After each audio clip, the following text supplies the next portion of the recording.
Hello and welcome to this new episode of White Collar Crimes Legal Series. This is Dr. Arjun Chowdhury, advocate. Today we are diving deep into a case that has captured national attention, the TASMAC versus ED case. This is not just about a liquor scam. It raises crucial questions about the center-state relations and the powers of the investigative agencies. So let's begin by understanding the background of this case.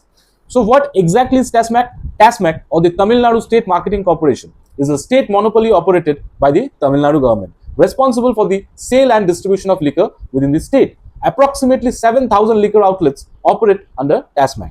Since 2014, the Tamil Nadu Vigilance Department had registered 41 FIRs concerning alleged corruption within the TASMAC. These FIRs cited various irregularities, including overcharging at shops, distillers offering kickbacks to the TASMAC officials for supply orders, and bribery in staff transfers and postings. So these allegations collectively and allegedly involved a scam amounting to approximately rupees 1,000 crore. Now, let's talk about the Enforcement Directorate's entry. In March 2025, based on this existing FIRs, the ED initiated its investigation under the Prevention of Money Laundering Act or the PMLA Act. They conducted extensive searches at the TASMAC headquarters in Chennai and over 20 other locations. The ED's investigation brought some shocking revelations to light. They alleged a well-orchestrated scheme of unaccounted cash generation and illicit payments. The probe revealed that distillers systematically inflated expenses and fabricated bogus purchases, particularly through bottle-making companies, to siphon off over rupees 1,000 crore in unaccounted cash. This money was purportedly used as kickbacks to secure increased supply from the TASMAC. The ED also alleged manipulation in transfer and posting, transport tenders and bar license tenders. They seized phones and devices from the officials, reportedly even cloning their data. Following these developments, the Tamil Nadu government and the TASMAC approached the Madras High Court, challenging the ED's actions as illegal. Their plea sought to declare the search and seizure operations unlawful. They also alleged that the ED was acting without a predicate offence and that their employees were harassed. On April 23, 2025, the Madras High Court delivered its judgment in the case. The High Court dismissed all petitions filed by the Tamil Nadu government as well as the TASMAC. The court stated that the ED was permitted to proceed with the investigation under the PMLA. The High Court even remarked that the concept of federalism does not apply in the present case, as our constitution is quasi-federal and federalism is for the benefit of the people, not to their detriment. Following the Madras High Court's decision, the Tamil Nadu government and the TASMAC appealed to the Honorable Supreme Court. Senior advocates Kapil Sibal and Mukul Rohatgi represented the Tamil Nadu government and the TASMAC. During the Supreme Court hearing, a highly significant and sharp exchange took place between the bar and the bench. The bench, comprising Chief Justice of India B.R. Gavai and Justice Augustine Massi, raised serious questions about the ED's modus operandi. Kapil Sibal argued in court the state itself has filed 41 FIRs against the liquor outlet operators over allegations of corruption from 2014 to 2021. However, the ED entered the scene in the year 2025 and raided the headquarters and took the phones and devices of the officers.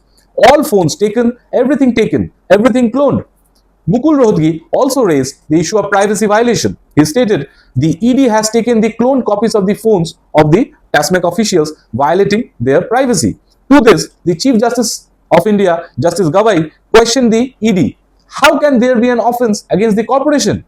You may register a case against the individual. How can a corporation be involved in a criminal matter? Your ED is crossing all limits. You are totally violating the federal structure of the country.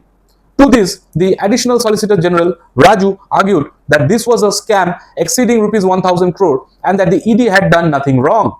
However, the Supreme Court, expressing its displeasure over the ED's recent actions, remarked, "We are saying this again. Your ED has been crossing all limits, Mr. Raju."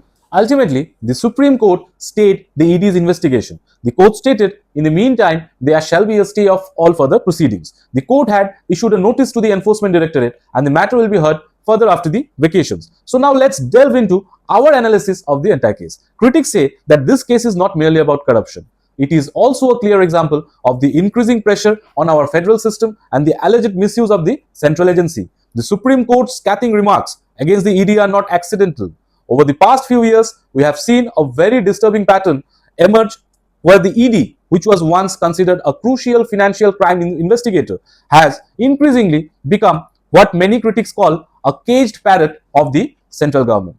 Time and again, we have seen ED raids and arrests specifically targeting leaders and officials of the opposition and the state governments, particularly right before the crucial elections.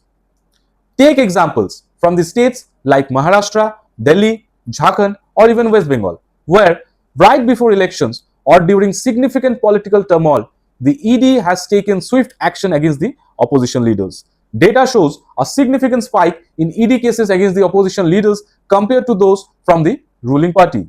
This raises a fundamental question about the agency's impartiality.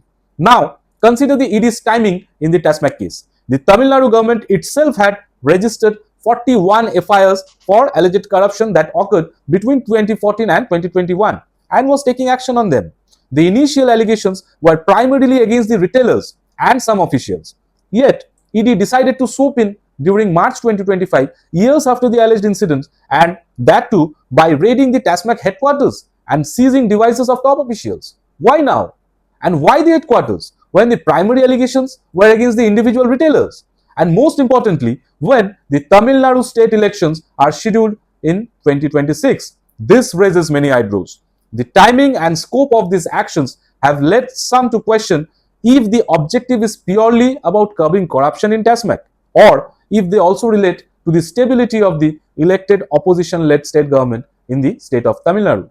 The aggressive stance, the sweeping raids on a state-run corporation, and the timing all point towards a motive beyond mere investigation. What are your thoughts on this entire case? Do put in your opinion in the comments below. Thanks for watching and see you in the next one. Jai Hind.